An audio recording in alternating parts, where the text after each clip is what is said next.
Subwoofer के एक terminal का कनेक्शन आईसी के पिन नंबर 2 से करते हैं और सबवूफर के दूसरे टर्मिनल का कनेक्शन आईसी के पिन नंबर 4 से करते थे। पिन नंबर 1, 2, 3 और 4, 2 और 4 से निकलने वाला सिग्नल की सूचना यहाँ से एक रजिस्टर के द्वारा एक सिग्नल की सूचना पिन नंबर 8 को देते हैं और यहाँ से एक रजिस्टर के द्वारा एक सूचना पिन नंबर 10 को देते हैं।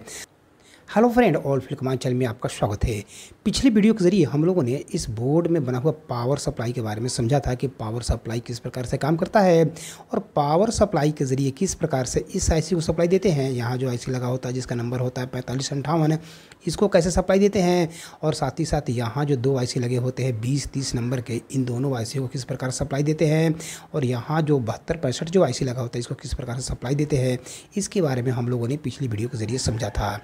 आज इस वीडियो के जरिए हम लोग समझेंगे कि किस प्रकार से इन आईसीयू को कमज़ोर सिग्नल दे करके शक्तिशाली करते हुए इन आईसीयू के द्वारा आवाज़ को हम लोग सुनते हैं। यहाँ देखेंगे कि 3 टर्मिनल बने हुए हैं और साथ ही साथ 3 टर्मिनल यहाँ भी बने होते हैं, जो कि यहाँ जो 3 टर्मिनल जो बना हुआ है इन तीनों टर्मिनल का यूज़ है हम लोग वूफर कंट्रोलर के लिए करते हैं। यहाँ वूफर कंट्रोलर के 3 टर्मिनल का कनेक्शन करते हैं, जबकि यहाँ पर लेफ्ट और राइट के कमज़ोर ऑडियो सिग्नल देते हैं और यहाँ जो कमज़ोर ऑडियो सिग्नल देते हैं उस सिग्नल को एम्पलीफाई करने के लिए आउटपुट में यहाँ 2 आईसी लगे होते हैं। 20-30 नंबर के जो 2 आईसी लगे होते हैं, इन दोनों आईसीओ के द्वारा शक्तिशाली सिग्नल को ले करके और यहाँ स्पीकर को प्रदान करते हैं। देखेंगे कि यहाँ दिया जाने वाला सिग्नल यहाँ से एक रजिस्टर के द्वारा और फिर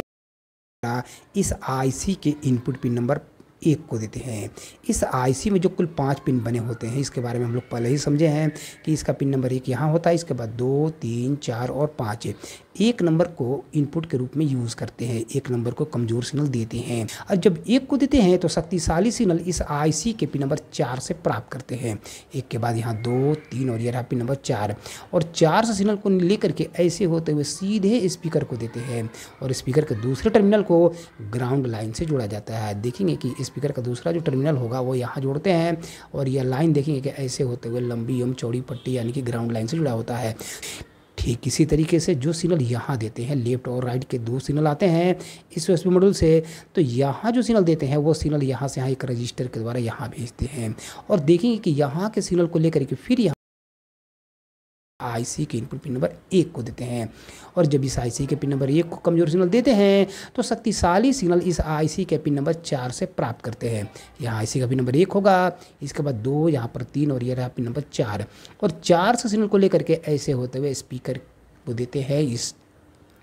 बोर्ड के साथ 2 स्पीकर यूज़ में लाएंगे तो एक स्पीकर कनेक्शन यहाँ करेंगे और दूसरे स्पीकर का कनेक्शन यहाँ करेंगे। आईसी के पिन नंबर 4 से निकलने वाला सिग्नल स्पीकर को जाएगा और स्पीकर के दूसरे टर्मिनल को ग्राउंड लाइन से जोड़ेंगे। इस प्रकार से यहाँ जो लेफ्ट और राइट के जो सिग्नल दिए उन दोनों सिग्नल को यहाँ 2 आईसीयू के द्वारा शक्तिशाली किया जाता है और शक्तिशाली करने के बाद यहाँ स्पीकर के टर्मिनल को देते हैं और आवाज़ को हम लोग सुनते हैं। तो इस बोर्ड को पलटते हुए देखेंगे कि यहाँ 3 टर्मिनल बने होते हैं जहाँ कमज़ोर सिग्नल देते हैं और यहाँ 3 टर्मिनल बने होते हैं जहां स्पीकर का कनेक्शन करते हैं। यहाँ 3 टर्मिनल बने हुए हैं और यही तीनों टर्मिनल पर लेफ्ट और राइट के कमज़ोर ऑडियो सिग्नल यूएसबी मॉड्यूल से आने वाले देते हैं और वही सिग्नल को लेकर के ये दोनों आईसीयू को देते हैं और शक्तिशाली सिग्नल दोनों आईसीयू के द्वारा शक्तिशाली सिग्नल यहाँ देते हैं और यहाँ से स्पीकर कनेक्शन करके आवाज़ को हम लोग सुनते हैं। पुनः बोर्ड को पलटते हुए हम लोग अब इस आईसी के बारे में समझेंगे और साथ ही साथ यहाँ जो आईसी लगा होता है 4558 जिसका यूज़ प्री एम्पलीफायर के लिए किया जाता है। यहाँ समझेंगे कि ये दोनों आईसी का यूज़ हाई फ्रीक्वेंसी को यानी कि पतला आवाज़ को एम्पलीफाई करने के लिए किया जाता है, जबकि मोटा आवाज़ को एम्पलीफाई करने के लिए लेफ्ट और राइट में तो मोटा और पतला आवाज़ दोनों मिले होते हैं, तो पतला आवाज़ को विभिन्न कंपोनेंट के द्वारा इन दोनों आईसीयू को दे करके शक्तिशाली करके यहाँ से प्राप्त करते हैं, जबकि मोटा आवाज़ को लेकर के इस आईसी को देते हैं जिसको लो फ्रीक्वेंसी बोलते हैं। तो लो फ्रीक्वेंसी को लेकर के इस आईसी को देते हैं और इस आईसी के द्वारा शक्तिशाली सिग्नल को यहाँ लगा हुआ आउटपुट में जो 72-65 लगा होता है इसके द्वारा शक्तिशाली सिग्नल को लेकर के इसको सबवूफर को देते हैं और आवाज़ को हम लोग सुनते हैं। तो इस बोर्ड को पलटते हुए पुनः हम लोग समझेंगे।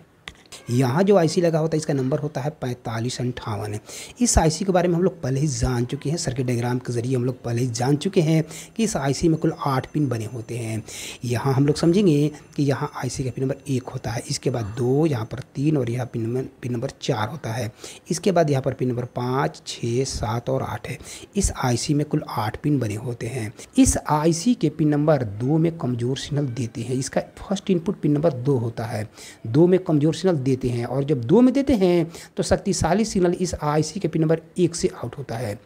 2 में सिग्नल दिए, कहाँ से दिए, तो यहाँ पर आने वाले लेफ्ट और राइट के सिग्नल को एक यहाँ से आए एक रजिस्टर के द्वारा, और फिर एक यहाँ से आए रजिस्टर के द्वारा, वही सिग्नल ऐसे होते हुए यहाँ से आए फिर एक रजिस्टर के द्वारा आईसी के पिन नंबर 2 में दिए, और 2 में दिया जाने वाला सिग्नल शक्तिशाली होकर के 1 से आउट होता है। और 1 से निकलने वाला सिग्नल को लेकर के यहाँ से यहाँ देखेंगे कि एक रजिस्टर लगाते हैं, यहाँ से एक रजिस्टर के द्वारा, और फिर यहाँ से एक रजिस्टर के द्वारा पुनः शक्तिशाली होने के लिए इस आईसी के पिन नंबर 5 को देते हैं। इसमें डबल इनपुट होते हैं, डबल आउटपुट होते हैं, इसमें डबल चैनल बना होता है इस आईसी में। ये और 5 में दिया जाने वाला सिग्नल पूर्णतः एम्पलीफाई होकर के पिन नंबर 7 से आउट होता है, और 7 से निकलने वाला सिग्नल को लेकर के ऐसे होते हुए यहाँ से यहाँ एक कैपेसिटर के द्वारा सीधे ले जा कर के वूफर कंट्रोलर को देते हैं। वूफर कंट्रोलर के टर्मिनल नंबर 1 को देते हैं, और जबकि टर्मिनल नंबर 2 से सिग्नल को प्राप्त करते हैं, जबकि 3 नंबर टर्मिनल ग्राउंड लाइन से जुड़ा होता है। वूफर कंट्रोलर के टर्मिनल नंबर 3 से निकलने वाला सिग्नल यहाँ से यहाँ एक कैपेसिटर के द्वारा ऐसे होते हुए फिर एक रजिस्टर के द्वारा ऐसे होते हुए इस आईसी 7265 जो आईसी लगा होता है इसके पिन नंबर 7 को देते हैं। यहाँ जो 7265 आईसी लगा होता है इसका पिन नंबर ये 7 होता है। यहाँ से गिनती करते हैं 1, इसके बाद 2, 3, 4, 5, 6 और 7 नंबर को कमज़ोर सिग्नल देते हैं। और जब 7 में देते हैं तो इस आईसी के आउटपुट पिन नंबर 2 और 4 नंबर पिन से शक्तिशाली सिग्नल प्राप्त करते हैं। यह आईसी का पिन नंबर 1 है और यह 2 के बाद यह 3 और ये रहा 4। पिन नंबर 2 और 4 जो होते हैं वो आउटपुट पिन होते हैं, और इनसे शक्तिशाली सिग्नल प्राप्त करते हैं। तो देखेंगे कि यह आईसी का पिन नंबर 1 और यह 2 से निकलने वाला सिग्नल सीधे सबवूफर के एक टर्मिनल को चला जाता है, और इसके बाद 2 के बाद यहाँ पर पिन नंबर 3 हुआ और यह 4, और 4 से भी निकलने वाला सिग्नल सबवूफर के दूसरे टर्मिनल को चला जाता है। तो इस प्रकार से सबवूफर के एक टर्मिनल का कनेक्शन आईसी के पिन नंबर 2 से करते हैं, और सबवूफर के दूसरे टर्मिनल का कनेक्शन आईसी के पिन नंबर 4 से करते थे। अगर किसी कारणवश आईसी के पिन नंबर 2 से सिग्नल कम और अधिक निकले तो इसकी सूचना फीडबैक के रूप में यहाँ से एक जंपर के द्वारा और एक रजिस्टर के द्वारा आईसी के पिन नंबर 10 को देते हैं, ताकि आईसी अपने काम को कंट्रोल करे। ठीक इसी तरीके से दूसरा आउटपुट पिन नंबर 4 होता है, 1, 2, 3 और 4, और 4 से निकलने वाला सिग्नल अगर कम और अधिक जाता है स्पीकर को तो इसकी सूचना 4 से निकलने वाला सिग्नल की सूचना देखेंगे कि यहाँ से एक रजिस्टर के द्वारा आईसी के पिन नंबर 8 को देते हैं। तो इस प्रकार से 2 और 4 से निकलने वाला सिग्नल की सूचना यहाँ से एक रजिस्टर के द्वारा एक सिग्नल की सूचना पिन नंबर 8 को देते हैं, और यहाँ से एक रजिस्टर के द्वारा एक सूचना पिन नंबर 10 को देते हैं। आईसी के पिन नंबर 2 से अगर किसी कारणवश फालतू सिग्नल आउट हो तो उसको नष्ट करने के लिए देखेंगे कि पिन नंबर 2 के साथ ही एक रजिस्टर और एक कैपेसिटर ग्राउंड लाइन से जुड़ा होता है,